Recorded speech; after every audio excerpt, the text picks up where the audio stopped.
Əssalamu aleykum əziz bacı və qardaşlarım. Bugün sizinlə Azərbaycanda bəzi məktəblərdə olan hicab qadağası haqqında danışmaq istəyirəm. Bu mövzu haqqında danışmaq bizim üçün çox kədərli bir haldır. Amma bir zülmə susmaq dilsiz şeytan olmaqdır. Biz zalımın yox haqqın yanında olduğumuzu kiçik əməllərlə də olsa göstərməliyik. Bu cür videolara baxanda nə üçün belə qadağa qoyduqlarını heç özlərinin də bilmədiyini görürük. Biri deyir, yuxarıdan məlumat veriblər, biri deyir, məktəbli formasına ziddir, biri deyir, milli olan kəlağayı taxsınlar və s. Yəni nə dediklərini özləri də bilmirlər. Birincisi, bu qərar yuxarıdan gəlirsə yuxarıdakı şəxslər bilmirlər ki, Azərbaycanda hər kəsin bərabər təhsil almaq hüququ var. Bunlar necə təhsil almış şəxslərdir ki, bu qanundan xəbərləri yoxdur. Çünki niyyətləri başqadır. Bunu haradan anlaya bilərik? Azərbaycanda olan yəhudi məktəblərindən. Necə? Bəli, gördüyünüz şəkildə bütün oğlanların başında öz dinlərinə məxsus kipanın olduğunu görürük. Hətta müəllimləri belə dinlərinin rəmzi olan paltarı geyinir, saqqal saxlayır. Siz heç cübbəli takkəli dərsə gələn bir müəllim görmüsünüz? Yox. Onda deyərlər ki, bura molla məktəbidir. Onlarınki nədir? Onlarda da dərslər öyrədirlər. Amma dinlərini də öyrədirlər. Bəs niyə onlarda belə qadağa olmur, amma çoxluğu müsəlman olan ölkədə hicab qadağası olur? Bu qədər şeytaniləşmişik. Hicab təhsilə mane deyil, əksinə bir qadının qoruyan və ona dəyər verən bir əmrdir. Həm də hər hicablı qız hicaba zorla girmir. Bunu o ağlınıza salın. Əvvəllər qardaş ölkə Türkiyədə də belə bir şey etmişdilər. Dini təhsildən, iş həyatından uzaqlaşdırmaq istədilər. Sonra əxlaqsız proqramlar, kinolar çəkildi və yavaş-yavaş əxlaqsızlıq, qadına şiddət, təcavüz, məktəbdə olan o dəhşətli hadisələr artdı. Əlhədülillah, indi İslam dinini yaşayanlar və yaşadanlar artıb. Amma əvvəldən gələn o əxlaqsızlığı təmizləmək biraz zaman alacaq. Amma inşallah olacaq. İndi bu şəxslər bizim də əvvəlki Türkiyə kimi olmağımızı istəyirlər. Uşaqları Allahdan, əxlaqdan uzaq böyüdəndə əllərinə layiqlik və ya modernlik keçməyəcək. Əllərinə nə keçəcəklərini görmək istəyən Türkiyədə olan hadisələrə baxsın. Mən türkləri pisləmirəm. Sadəcə demək istəyirəm ki, onların insi şeytanları bunu etmək istədi və nəticəsinin necə olduğunu gördülər. Türkiyədəki imanlı bacılarım o vaxt çox gözəl ayağa qalxdılar, nə qədər əziyyət çəksələr də Allahın lütfu ilə indi rahatca hicabları ilə məktəbə gedir və işləyirlər.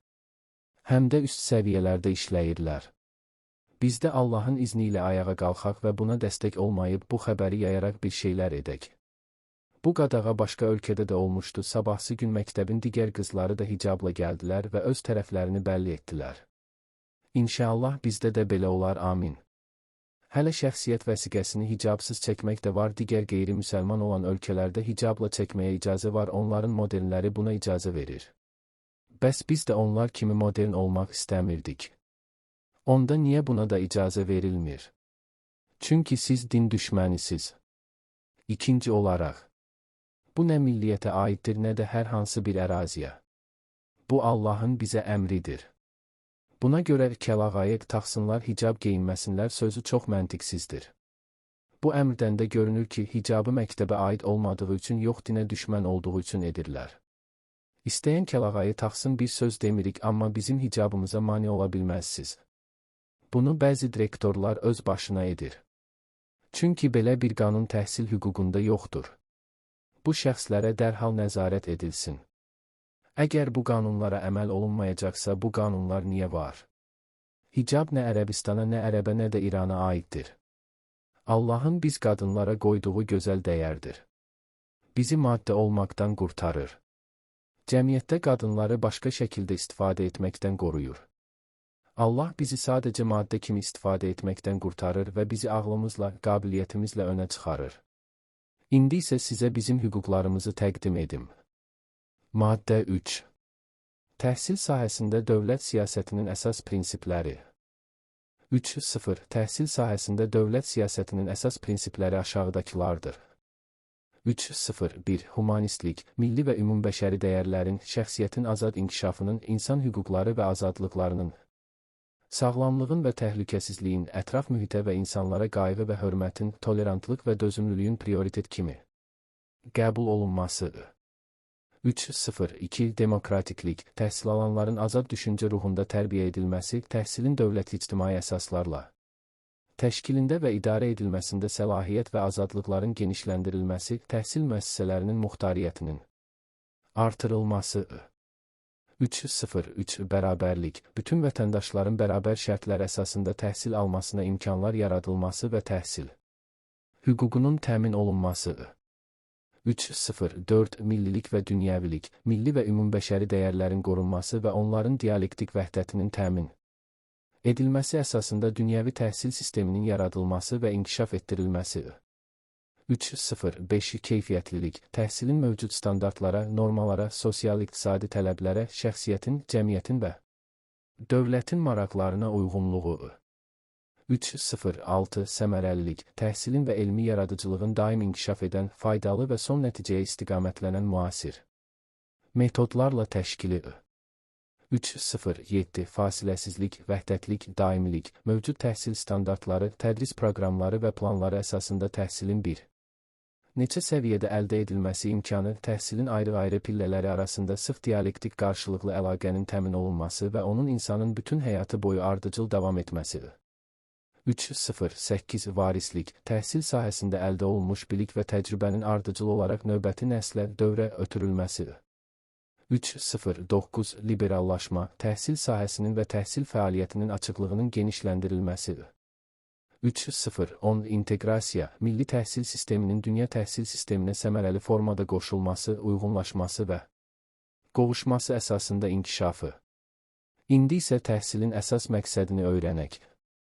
Maddə 4. Təhsilin əsas məqsədi.